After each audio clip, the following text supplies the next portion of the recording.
My mother called to congratulate me on the restaurant opening. I almost dropped my phone into the sink, not because I was surprised she'd heard. In a city like Calgary, word travels faster than you'd expect, especially when your name ends up in Avenue Magazine's spring dining issue with a full-page spread and a photo of you standing in front of floor-to-ceiling windows overlooking the Bow River. But I was surprised she called at all because for 2 years and 4 months, the only communication I'd received from my family was a single text from my brother that said, "Good luck with your little hobby," the day I handed in my notice at the architecture firm. I let it go to voicemail. Then I poured myself 2 fingers of 40 Creek and sat down on the floor of my walk-in pantry, surrounded by industrial shelving and vacuum-sealed bags of arborio rice. And I listened to my mother's voice fill the small space like smoke. "Serena, it's Mom. We saw the article. We're so proud of you, sweetheart. Call me back when you get a chance. Actually, your father wants to talk to you about something. Nothing urgent, just call." I played it 3 times, then I deleted it and went back to work. You need to understand what 2 years and 4 months actually looks like before you can understand what happened the night they showed up. It starts quiet. 1 missed call becomes 2. 2 becomes a week of silence. Then my birthday passes. I turned 29 alone in a rented studio in Inglewood with a bottle of Riesling and a cake I made myself. A single-layer lemon olive oil that came out slightly lopsided, and nobody calls. Not my mother, not my father, not my brother Marcus, who I'd spent 26 years defending to every person who ever said he was selfish, reckless, difficult to love. The reason for the silence was money. My grandfather had died the previous spring and left me $43,000. It wasn't a fortune. It was an acknowledgement. He told me once, sitting at his kitchen table in Lethbridge, that he could see in me something he recognized in himself, a stubbornness about building things with your own hands. The money was his way of saying, "Go build something." I knew that. He knew I knew that. My father knew it too, which is why he called me 3 days after the estate settled and laid out what he described as a family situation. Marcus had been running a landscaping business for 4 years. The business had never once turned a profit. Marcus had taken on a line of credit, then a second one, then borrowed against it and used an RRSP he'd been gifted by my grandparents as collateral on a loan he wasn't supposed to take out in the first place. The total debt, my father explained, was somewhere in the range of $61,000. I was sitting in my car in a Safeway parking lot when he told me this. I remember watching a woman wrestle a cart out of the corral and thinking about how normal that looked. How uncomplicated. "And you're telling me this because," I said. "Because you have money now," my father said. "And Marcus is family." I want to be very clear about something. I did not say no immediately. I sat with it. I asked questions. I asked whether Marcus had explored refinancing, whether there was a business advisor involved, whether the assets of the company held any value. My father said he didn't know. I asked whether Marcus was willing to dissolve the company to settle the debt. My father said Marcus felt the business still had potential. With what? I said. A fresh infusion of my grandfather's money? My father's voice went cold. That particular cold I'd known since childhood, the one that meant I crossed a line he'd drawn without telling me where it was. "I thought you'd want to help your brother," he said. "I do want to help Marcus," I said. "I don't want to pay off a debt he created through choices I had no part in." He hung up. My mother called an hour later and said that I was breaking up the family. My brother sent the text about the hobby. And then, nothing for 2 years and 4 months, except the particular sound of a phone that doesn't ring from people who are supposed to love you without conditions. I used the $43,000 as a down payment on the lease for a space on 17th Avenue. It was a former dry cleaner's, narrow and deep, with 14-foot ceilings and a wall of original brick that I refinished myself over 3 weekends in October. I hired a contractor for the kitchen build-out. I got a small business loan from BDC, $48,000 at competitive rates, which I paid back ahead of schedule, and a private investor I'd met through a former colleague who believed in the concept enough to come in for 20% equity. The restaurant was called Seam, modern Canadian, tasting menu on weekends, a la carte the rest of the week. We sourced from 2 farms in Foothills County and a forager I'd found through a friend at the farmer's market. I ran the front of house myself for the first 8 months before I could afford to hire someone. I worked 14-hour days. I ate my staff meal standing at the pass. I called my grandfather's phone number once, from the parking lot at 2 in the morning after a disastrous service with a walk-in failed and I lost $600 in product, just because I needed to hear something and I didn't know what else to do. The line rang 4 times and then gave me a message saying the number had been disconnected. I drove home and slept for 4 hours and opened the restaurant again at 11. By the time the Avenue magazine piece ran, Seam had been open for 19 months. We had a wait list on Friday and Saturday. A food writer from the Globe and Mail had eaten with us twice. My investor had offered to fund a second location, and I was thinking about it carefully, the way I think about most things, slowly and with my whole body. I was not expecting my family to resurface, and yet somehow I was not entirely surprised when they did. My aunt, my father's sister Claudette, called me on a Tuesday morning in March to tell me that my parents and my brother were planning to come to Calgary for what she described as a reconciliation visit. She said my mother had phoned her to ask if she thought I'd be receptive. Claudette told her she had no idea, and then called me immediately, which tells you everything you need to know about Claudette. She found out through Denise, Claudette said. Denise saw the magazine at her dentist's office.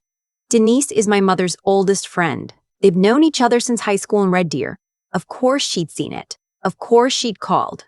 When are they coming? I asked. She said next weekend. She said they'd like to have dinner at the restaurant. A pause. She mentioned that Marcus has been going through a hard time. I thanked Claudette. I put down the phone. I stood at my kitchen counter for a long time, looking out at the alley behind my building, watching a pigeon work its way along the edge of a dumpster with great patience and no apparent shame. Then I called my restaurant manager, a woman named Philippa who'd been running front of house at a boutique hotel restaurant in Banff before I'd recruited her, and I told her I needed a favor. Here's what I knew before they arrived. I knew that Marcus's landscaping business had formally gone under 14 months prior. I knew this because Claudette knew it, and Claudette and my mother talk every 2 weeks out of obligation and every 4 weeks out of genuine affection, and information moves between them like water finding a level. I knew that my parents had co-signed one of Marcus's loans, which meant they were now partially on the hook for a remaining balance of approximately $38,000. I knew this because I had a friend who worked in commercial lending and who, when I described the situation without using names, confirmed that this was how co-signed business debt in Alberta worked. I also knew that Marcus's debt had been sold. This happens more often than people realize. When a borrower defaults and the original lender decides the cost of collection outweighs the potential recovery, they package the debt and sell it to a third party, typically a collection agency or a private debt purchaser, at a significant discount. The buyer takes on the right to collect the full balance. The original lender takes a loss and moves on. I'd found this out through the same friend who worked with these kinds of transactions regularly. I spent 3 evenings doing research. I made 2 phone calls. On the second call, I spoke to a woman at a debt purchaser based in Edmonton who confirmed that the account I described had been sold roughly 8 months prior and that the current holder might be open to selling the right to collect. I asked what that would cost. She named a figure. I said I'd call back. I thought about it for a week. I talked to Claudette, who listened to everything I said without interrupting, which is the most generous thing a person can do when you're working through something complicated. I talked to Philippa, who said, "You're not asking if you should do this, you've already decided." I thought about my grandfather at his kitchen table. I thought about a birthday cake I'd made myself in a studio apartment while my phone sat silent on the counter. I called the woman in Edmonton back. We negotiated. The number came down. I signed a purchase agreement that transferred the right to collect Marcus's outstanding commercial debt, all $38,000 of it, into my name. I paid $11,200 for it.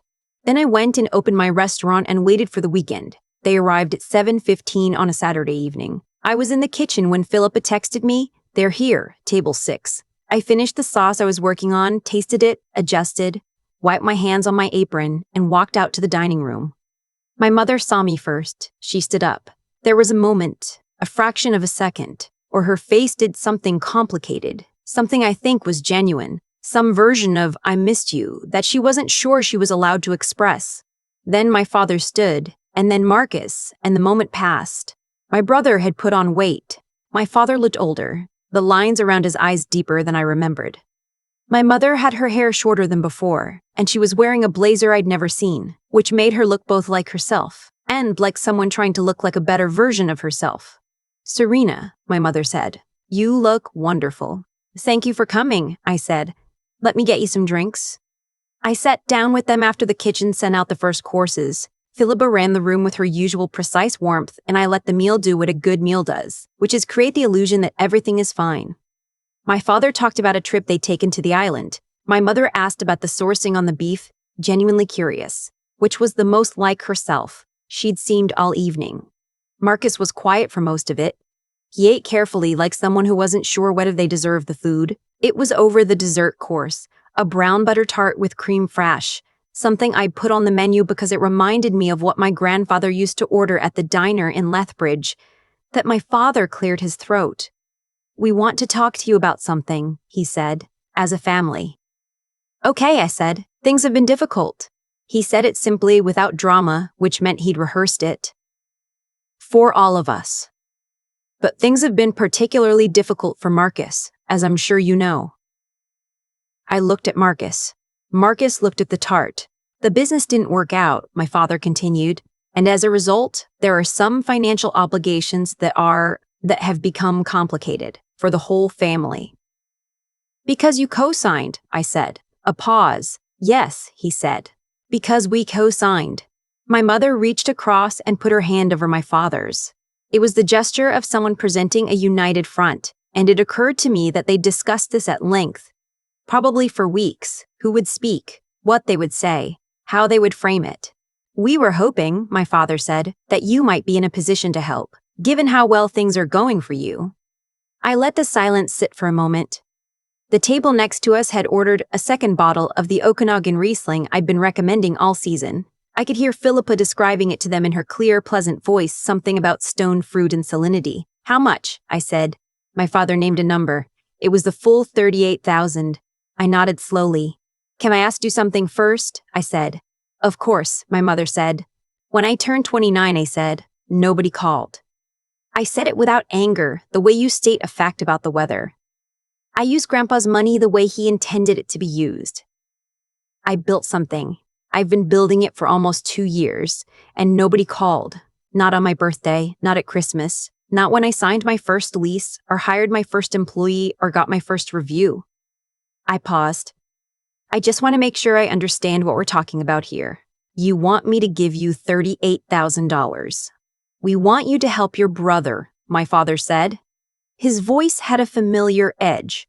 "Marcus," I said, turning to him directly. "Do you know who currently holds your debt?"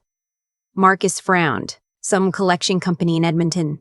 "Not anymore," I said. I reached into the inside pocket of my jacket and placed a single document on the table. It was a 1-page summary of the debt purchase agreement, with the relevant figures visible and my name at the bottom of the transfer. "I bought it," I said. 8 months worth of interest, collection fees, the whole balance. I now hold the right to collect every dollar of it. My father's face went very still. "I paid $11,200 for it," I said, "which is considerably less than $38,000. I picked up my water glass. "I'm not asking you for anything. I'm not going to garnish wages or put a lien on the house. That's not what this is. But I want you to understand what this conversation looked like from where I was sitting. You want me to write a check for the full amount to bail out a situation that had nothing to do with me, after 2.5 years of silence." I set the glass down. "I bought the debt instead. Marcus owes me now, not some company in Edmonton he's never met. We can work out a payment structure that's reasonable. Something he can actually manage." My father started. "This is what a good deal looks like," I said. "For everyone. Except that it doesn't feel the way you wanted it to feel. Because you wanted me to hand you the money and say I forgive you in the same gesture, and I'm not ready to do that yet." My mother's eyes were wet. Marcus was staring at the document. "You planned this," Marcus said. It wasn't an accusation. It was almost something like wonder. "I did," I said. "I've been planning things carefully for a long time. It's how the restaurant exists." They left at 9:30. My father shook my hand at the door.